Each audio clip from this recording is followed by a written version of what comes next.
Alright, now let's move on to the next part, how to add a base map.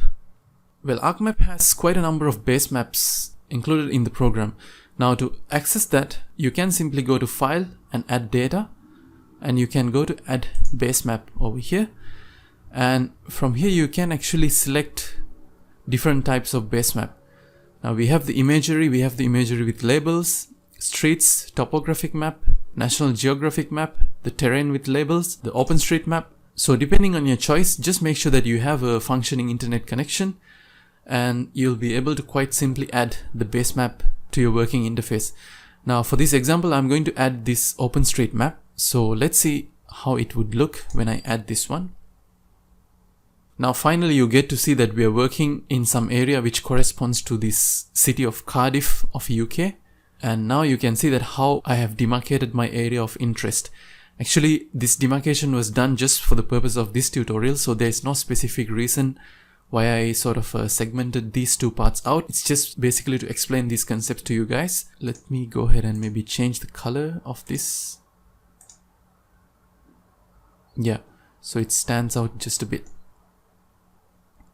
And if I zoom this one out, you can see that it's located in this part of UK.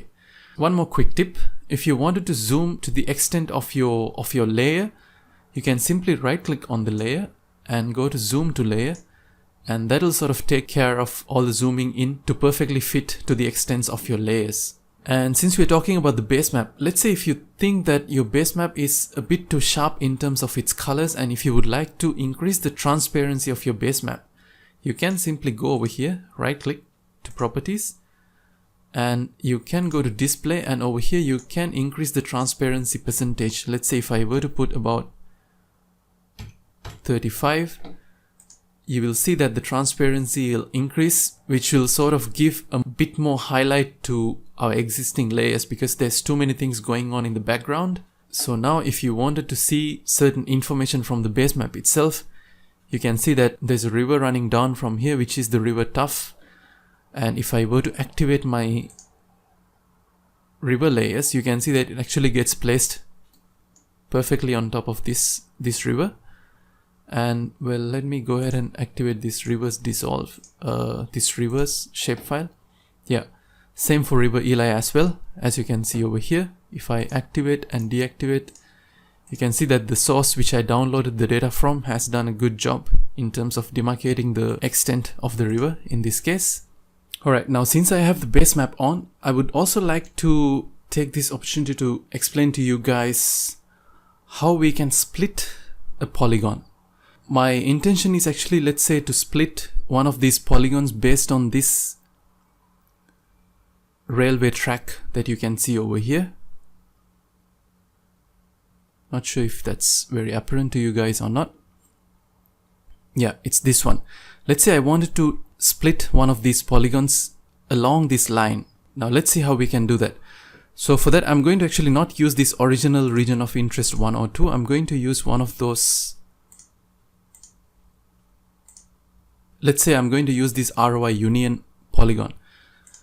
So what I'm going to do is I'm going to get rid of the fill color, but I'm going to retain the outline. Let's say that I keep my outline in blue color, and I'm going to increase the thickness of the line just a bit. Yeah, and let's say that I would like to split this polygon based on the extent of this railway track. Now something to keep in mind is that if you're splitting the polygon, that means you're going to do some edits to that particular layer. So you cannot, right now the layer is sort of in a frozen mode where you cannot do any edits to it. So if in case you would like to do some edits, that means you have to actually convert this layer's status from being non-editable to editable mode. So to activate the editable mode of that particular layer, you can right click on the layer and go to edit features and select start editing. And as you can see over here, that will automatically open up this editor toolbar. Now you can either return it somewhere over here, or you can just try to snap it someplace right over here. And now the layer is actually in an editable mode. So let's say if you wanted to split the polygon. Well, right now you can see that there are 1, 2, 3 different polygons. So I'm going to deselect everything. And if you wanted to split a polygon, you can use this tool, which is this cut polygons tool right over here. And it says that there is no selection. That's because if you wanted to use that cut polygon features, you actually first have to specify which attribute you would like to do the edit for. So I'm going to open up the attributes table again, and I would like to select this particular polygon attribute. And after that, I can go to this cut polygons tool, and now I can sort of specify the line through which I would like to make the cut simply by drawing on top of this rail line over here. Well, in this case, it's just a hypothetical scenario, but in your specific cases, there could be a number of reasons why you might need to split a polygon into two pieces. But if you can understand actually how the tool works in this example, then I'm sure that you'll be able to use that for your own specific case as well. You don't really need to finish the cut exactly on top of this line. You can actually extend it to wherever you want, but the cut will apply only to the extent of that particular selected polygon. So let's say I select somewhere over here, and now you can see that suddenly the number of attributes increased from 3 to 4. So which means if I select this part, now it's actually a separate attribute or a separate polygon by itself. And these two were already there before. And this is the new polygon which actually got cut by this particular line, as you can see over here. Now if you deselect everything, you will see that your new ROI union shapefile has now been cut into 1, 2, 3, 4 zones instead of just the 3 zones, which is how it was before. And let's say if you wanted to further cut this polygon into 2 parts, all I have to do is just select the corresponding polygon. That's not that one, it's actually the first one, just like this. And again, I can go to this cut polygons tool and demarcate however I want to actually make the cut, just like this. Yeah, now you can see that the number of attributes increased from 4 to 5, which corresponds to these 2 cuts that we did over here. Alright, so I guess you guys understood how to actually cut a polygon. Well, once you're done with your edits, just keep in mind that still this is in the editable mode. You don't want to leave a layer in editable mode because there's a good chance that by mistake you might do some edits. For example, if I were to select this particular piece of polygon, and if I happen to drag my mouse over it, you can see that it actually moves to somewhere else. And these kind of things can happen when your layer is in editable mode. So what I'm going to do is I'm going to go and undo that move first. And after that, I'm going to go to this editor toolbar over here. And I'm going to say stop editing, and it'll actually prompt saying that, asking whether I want to save my edits, and I will say yes. And now the layer has been moved from being editable to non-editable. Now even if I select anything on top of this, you can see that it actually doesn't get dragged into different places just like how it was before, because now it's converted into a non-editable layer. Alright. Now my next objective is actually to teach you guys how to calculate basic geometrical properties for given shapefiles. Now by geometrical properties, what I mean is things like calculating areas and things like lengths. Of course, areas for polygons and lengths for polylines. And we will see how we can do those calculations. For example, let's say I did this cut. I would like to know how much is the area of this particular piece of polygon. And you can calculate those kind of information very easily using this ArcMap software. So we'll see how we can do that. Alright, one thing to keep in mind when calculating areas is that all of these geospatial information are represented in a specific spatial reference system or coordinate system. Now if you would like to check the coordinate system of your entire data frame, you can go to these layers and select properties, and over here you can see what is your coordinate system. Now in this case, the coordinate system is actually a geographic coordinate system. And under world, it's the WGS 1984 Geographic Coordinate Reference System. Now, if you wanted to calculate an area, it's always wise to actually convert the existing coordinate system into a projected coordinate system, because then you can work with units such as meters or kilometers, depending on your preference. Now, for example, if I wanted to calculate the area, the standard method of calculating the area would be simply by adding a separate column into the attributes table of that particular layer. For example, let's say if I wanted to calculate the area of this region of interest 1, you can see that when I go to attributes table, we don't have anything much over here. So first what I would do is I would make some space to calculate the area by adding a new field, and I'm going to name that field as area. And over here the data type, if you leave it to be short or long integers, there won't be any decimal points, but if you would like to make the calculation a bit more precise, you can actually go with either float or double. And after that you can, let's say, click OK, and you can automatically calculate the area simply by selecting this particular column and by going to this calculate geometry option, and you can click yes. And you can see that over here this area and perimeter options are actually disabled by default, and you can see the coordinate system is actually WGS 1984. So before calculating the area, I will have to actually change the projection of my layer from being a geographic coordinate system into a projected coordinate system. Well, now you might be thinking how to actually identify the corresponding projected coordinate system which would be relevant for this particular area of the world. Now we are talking about this Cardiff city of UK.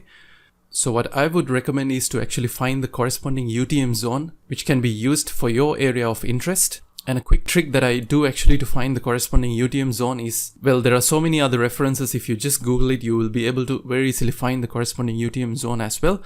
But if you are using a tool like Google Earth, you can very clearly get an idea of your UTM zone simply by using Google Earth as well.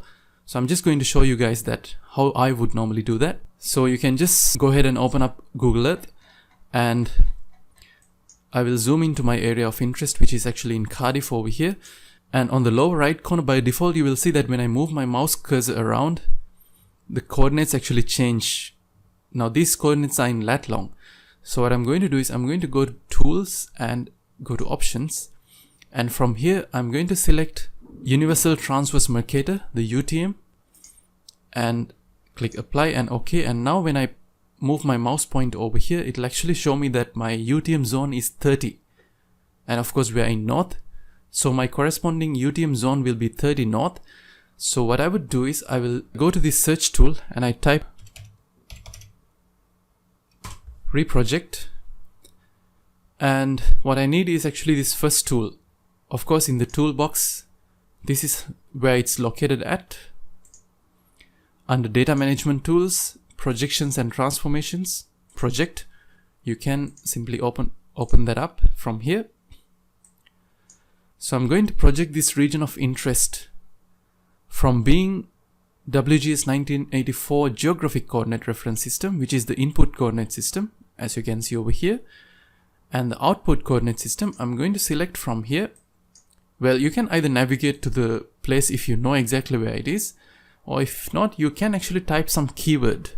From here you can go to projected coordinate systems, UTM,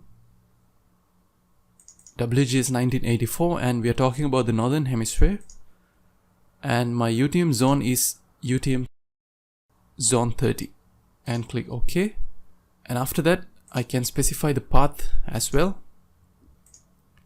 I'm going to say region of interest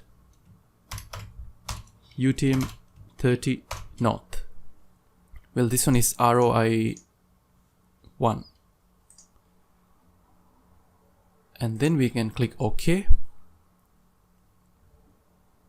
And you can see that now the reprojection is done already, and for some reason it didn't actually get added into my working space over here, but right from here you can see that we have that shapefile over here. So what I'm going to do is I'm going to just drag it and drop it on top of this. And the way to check whether it got transformed in terms of its projection is simply by going to properties, and over here in the source you can see that now the coordinate system is actually a projected coordinate system, which is the UTM zone 30, and before it was WGS 1984 geographic coordinate reference system. So now you know that this actually got reprojected according to our specified projected coordinate system. And now if I wanted to calculate the area, all I have to do is go to attributes table, and over here we still have that empty column that we created. I will right click on it, go to calculate geometry, click yes, And now you can see that if I select the area, we have so many different options to actually calculate the area. We can calculate the area in square meters, or we can calculate it in square kilometers, square feet, hectares, or in acres, depending on your preference. I would prefer to have this one in square kilometers. So what I can now do is just click OK, and it'll automatically calculate the area for me. It's about 42.22 square kilometers. Let's say if you wanted to calculate the perimeter, all you have to do is first again go and create some space for that, which means we will have to add a new column. And I'm going to just give a short name, perimeter, and let's say this time I'm going to use short integer and click OK. And now I will go over here, right click, and go to calculate geometry, and from here I will have to select the property which is the perimeter, and I would like to calculate the perimeter in, let's say, meters. So if I click OK, you can see that now it calculates the perimeter for me. It's 31,411 meters, which is about 31.4 kilometers. So that's how you can actually use this calculate geometry option in order to calculate the geometrical properties of each of the items. Now similarly, if you wanted to calculate, let's say, the lengths of one of these rivers, let me deactivate this. Let's say if I wanted to calculate the length of this piece of line, well, there was another way of doing it. As I explained to you guys, you can use this measure tool, but as you can imagine, it's actually going to be very tedious, especially when you're working with meandering rivers like this, because you will have to measure very accurately. For example, let me just go ahead and try to do that. In meters, you can see that it's actually a very tedious task to draw on top of this perfectly, just to make sure that I get all the curves. But I'm going to continue to do it just so that when I calculate it using the calculate geometry option, we can sort of have a comparison whether we calculated it correctly or not. So from here you can see that the length of this line is going to add up to something like 13,293 meters, which is about 13.2 kilometers. So I'm going to remove this one, and now you guys just keep in mind that the length of this river according to our measuring tool was about 13.2 kilometers.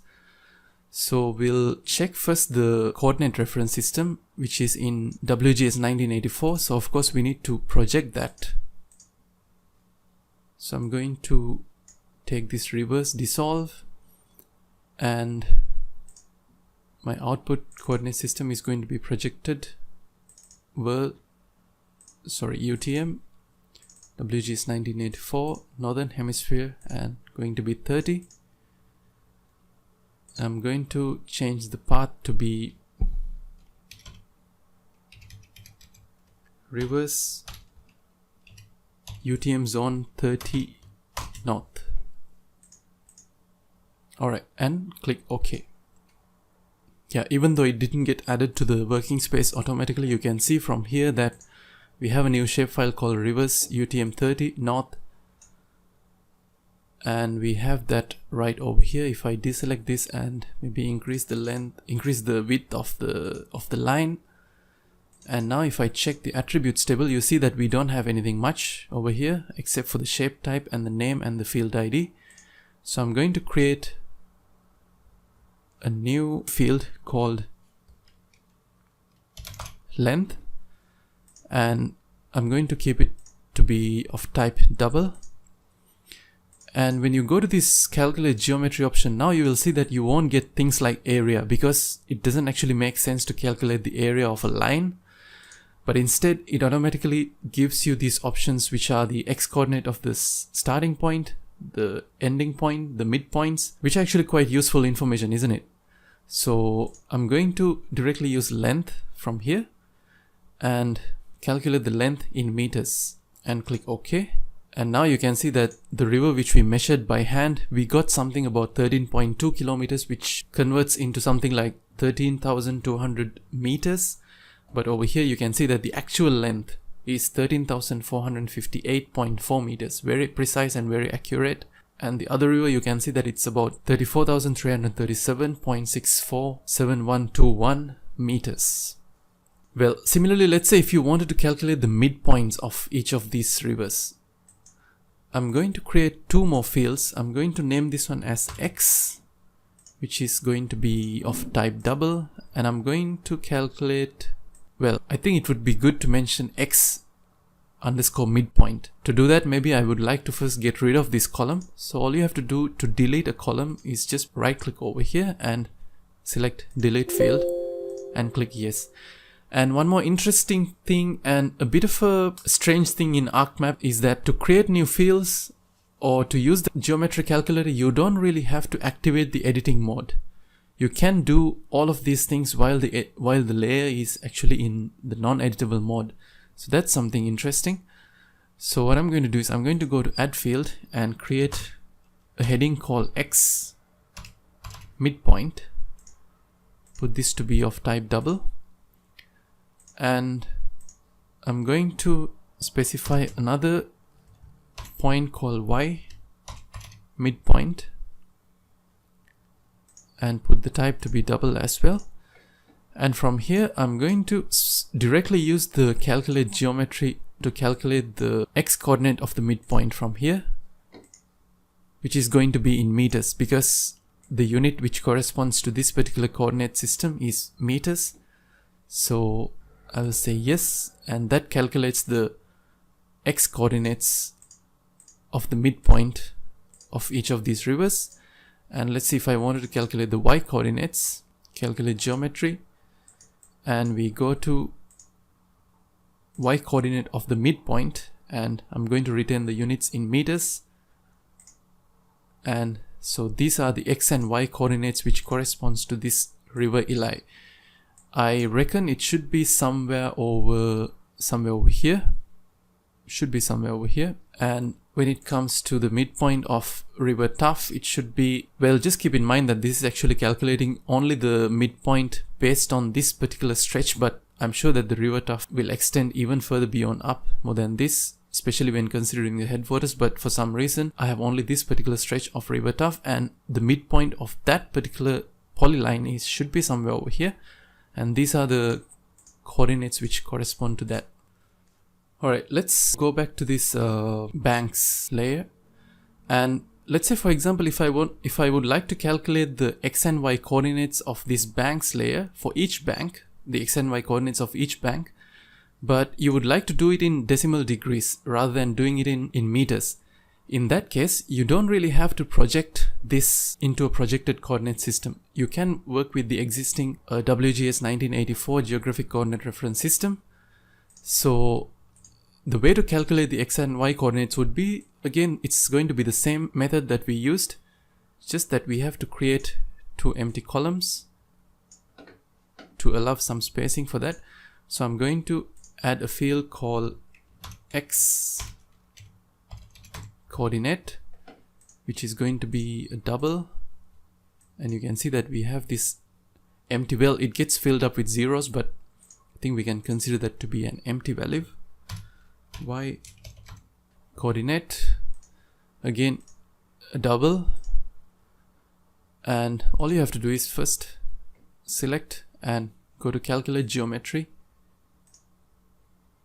And now over here you can see that just because my coordinate system is in WGS 1994 geographic coordinate system, my flexibility in terms of the units is actually just limited to decimal degrees. And that's how it is. And I'm going to select the X coordinate.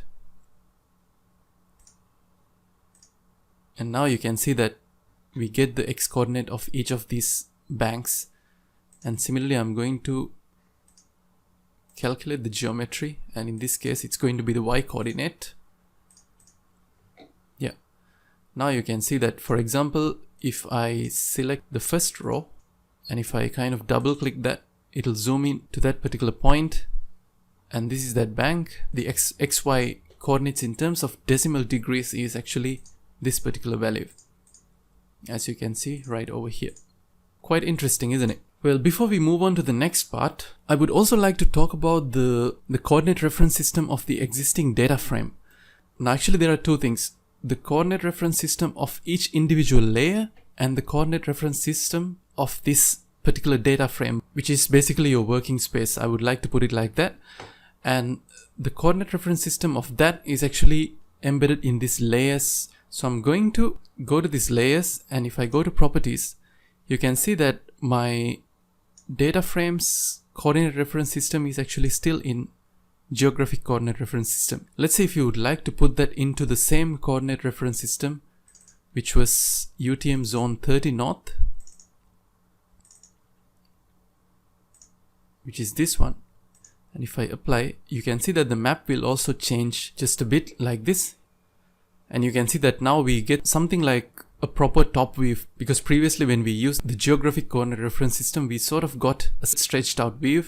So this is how the map looks when we use this UTM zone 30 coordinate reference system. Alright, so I guess you guys got some idea about switching between different coordinate reference systems and how to actually use the attributes table to calculate the different geometrical properties of your attributes or your different shapefiles in this case. So in the next part, I'm going to teach you guys how to create your own shapefiles by means of digitizing. Alright, so digitizing is something very similar to tracing. Now let's say if you were to trace some information from a map, what you would do is you will place that map which contains the original information on the bottom, and you will place your tracing paper on the top, and you will sort of draw on top of that, isn't it? And over here we are going to do the exact same procedure, but the map that we place on the bottom would be our base map itself over here. And using the digitizing tools, we are going to actually trace on top of, let's say, different elements to create our own shapefiles. It could be either polylines, polygons, or even points, depending on your preference. So to get started, I'm actually going to decrease the transparency back to 0 so that the items would be a bit more apparent. And let's say to get started, I would like to digitize this water body that you can see over here. That means I'm going to create my own shapefile, which corresponds to the boundaries of this particular water body that you can see. So in order to do this, first what you need to do is you have to create a new shapefile by simply going to the folder of your interest. You can do that by navigating to the place where you would like to store your shapefile in, and you can right click on that folder and go to new. And now what we are going to do is we are going to create a new shapefile. And I'm going to give the same name that you can see over here, which is the Butte East Dock. And it is essential to specify what type of a feature type that we are going to actually create over here. In this case, it's going to be a polygon. And again, quite essential that you specify the corresponding coordinate reference system.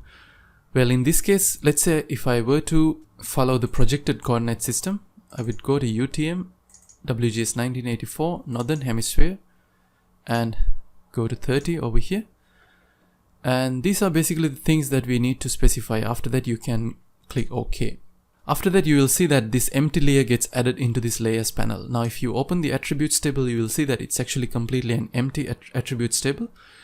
So now what we are going to do is we are going to add the attributes to that. So I will go to edit features, and I'm going to start editing this particular layer.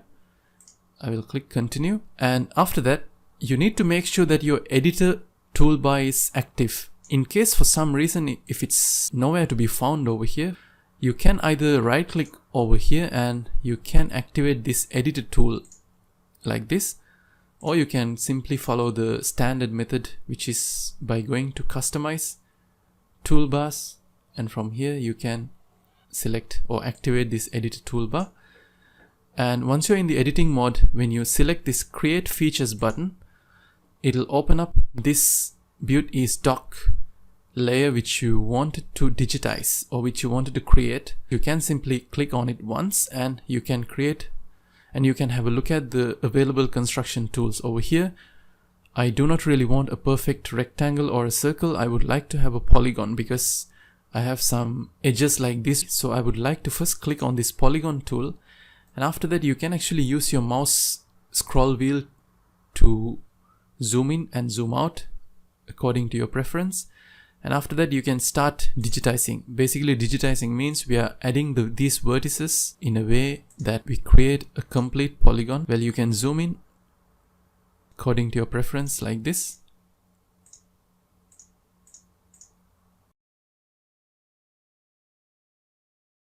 And you can actually take your time to make sure that you do this digitizing quite accurately, but in this case I'm just going to speed it up just a bit because I'm doing it just for the purposes of demonstrating this to you guys.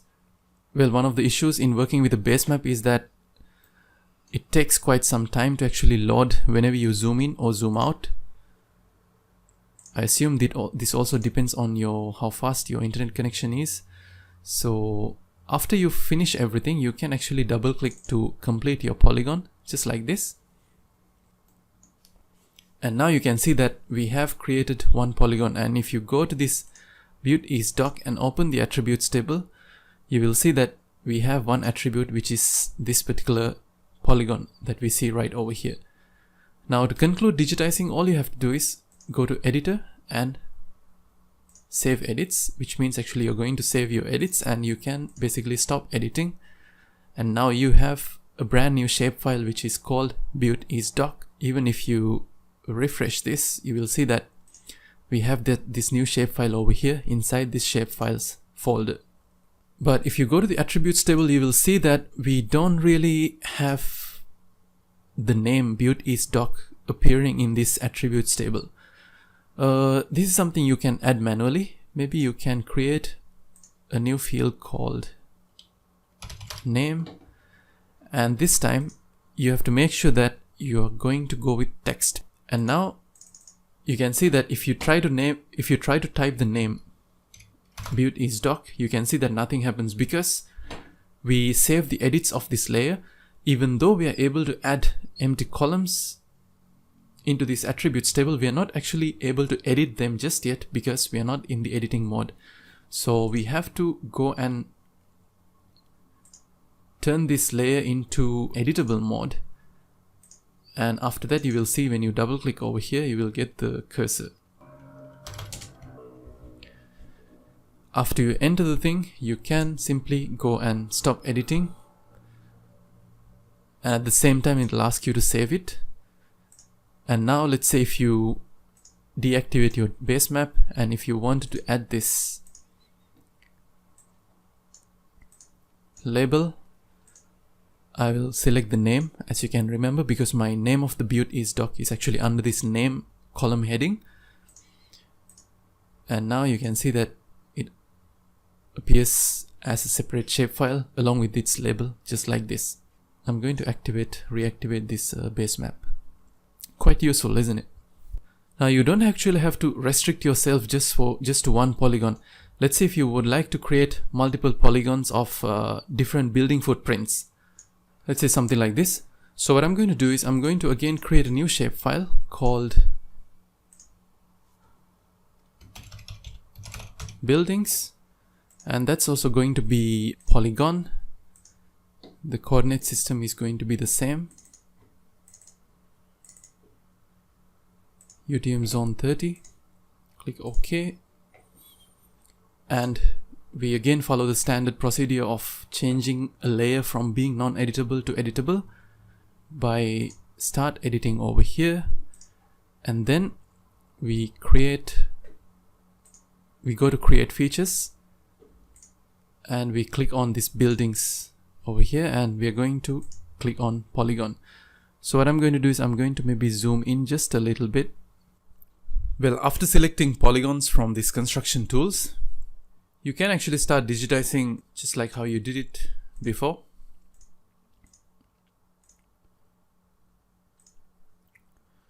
Just like this, once you're done, you can actually double click just to complete the polygon. And each time when you start a new polygon, it'll be added as a new attribute to the attributes table. If I were to maybe, let's say, keep this one open like this.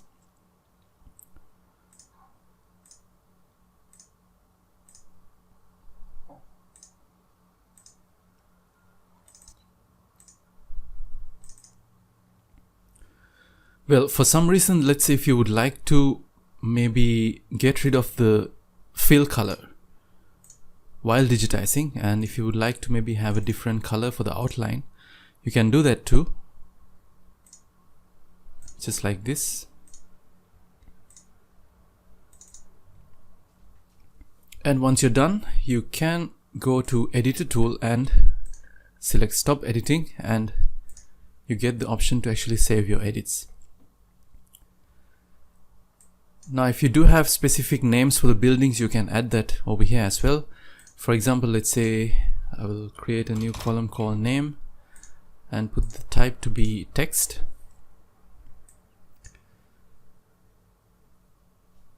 And after that, I have to make sure that I flip this back to editing mode, which will allow me to maybe type some sort of a text over here.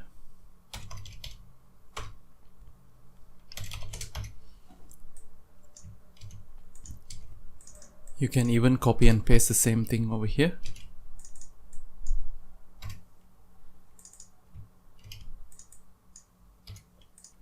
Just like this. After that, you can again go back and save your edits. And if you're done with everything, you can just stop editing, just like this. Which means we have a new shapefile called buildings over here as well. As you can see, we can turn that and turn that on and off. And similar to what you learned just a few minutes ago, if you wanted to calculate, let's say, the areas of each of these different building footprints, you can do that quite comfortably from here. We will create a new column called area and put the type to be in double. And we can go back to calculate geometry. And this time I'm going to keep the units in square meters. Yeah, you can see that it gets appeared over here. In case if you would like to see maybe less decimal points, you can go to right click over here and you can go to properties, and from here let's go to numeric, and you can reduce the number of decimal points to be, let's say, just 1 decimal point. Click OK and apply, and now you can see that we just get a bit of a clear view of different areas of these different building footprints, which we digitize by ourselves. Alright, before we wrap up, I would like to also digitize maybe one line feature. Let's say just for the demonstration purposes, I would like to digitize this rod starting from here all the way up to here. So all I have to do is open my Arc catalog, make sure I'm in the correct folder, create a new shapefile. I'm going to name this one as rod. In this case, I'm going to select polyline, select the corresponding coordinate reference system, and after that, well, you can change the styling from here itself before you even start digitizing. Well, let's say I'm going to select this expressway inbuilt symbol rather than making my own symbols. So I'm going to click OK, and after that I will flip this to be on the editing mode, and we go back to create features from here and select rod, and this time my construction tool is actually going to be a line, so I'm going to select that, and after that I will basically digitize on top of this rod, just like this. Yeah, let's say that's just one rod, and maybe if I wanted to create another piece, let's say from here up to here, up to this junction. Yeah, now you can see that if I open the attributes table, I have two features, two polyline features. One is this rod and the other one is this rod. If I turn off the base map, you can see the polyline quite clearly over here as well. So I'm not going to do that for point because the workflow is exactly the same, just that on the type of the shape you have to select point instead of polyline or polygon, and then you will be good to go. You can pinpoint the things that you want, and afterwards you can actually create new columns to add any specific details that you would like to add regarding those points as well. So I'm going to stop editing this. And by the way, I would like to remind to you guys that all those new shapefiles which we created by ourselves are also added over here. You can see the raw shapefile which we had is actually over here because we created those shapefiles inside this shapefiles folder. So everything will get added over here. So in case if you would like to pass all of this to somebody else, that can be done quite easily. Alright, before we wrap up the part which corresponds to working with vector data, I would also like to show you guys how to export shapefiles into other formats as well. Let's say I have this ROI union shapefile which I created over here. Now for example, if you wanted to export this into a different location, you can simply go to data and export data, and from here you can select the new location. Now for example, if I wanted to create a new folder within these shapefiles, I'm going to create, let's say, a folder called test, and I open that, and after that you can save the file type as shapefile, and from here I'm going to name this one as ROI union.shp, and I can simply export that. And it's asking me whether I want to add that exported data into the map as a layer or not. In this case, I'm just going to say no, because I just wanted to show you guys how we can export these layers that we have over here as shapefiles. And if I navigate back to that corresponding folder, you can see that we have this folder called test, and inside that we have the ROI union shapefile. Now let's say if you wanted to export this into KMZ format, which you can weave using Google Earth, you can again come to this search panel and you can search for layer to KML, and from here you can select this layer to KML tool, and from here you can actually add any layer that you have. And I'm going to add this one to again this test folder. I will name this one as ROI union, and you can see that the extension actually got automatically changed to .kmz. That's the file extension that we need as well. And I'm going to just click OK. And now if I navigate back to the place where I have exported that file into, you can see that over here I have this KMZ file which is having this icon of Google Earth. So of course, if you have installed Google Earth, all you have to do is just simply double click over here, and that'll open up that particular shapefile as a layer in Google Earth itself. Pretty interesting, isn't it? Just like this, you can transfer any kind of vector data into Google Earth. Points, lines, polygons, doesn't really matter.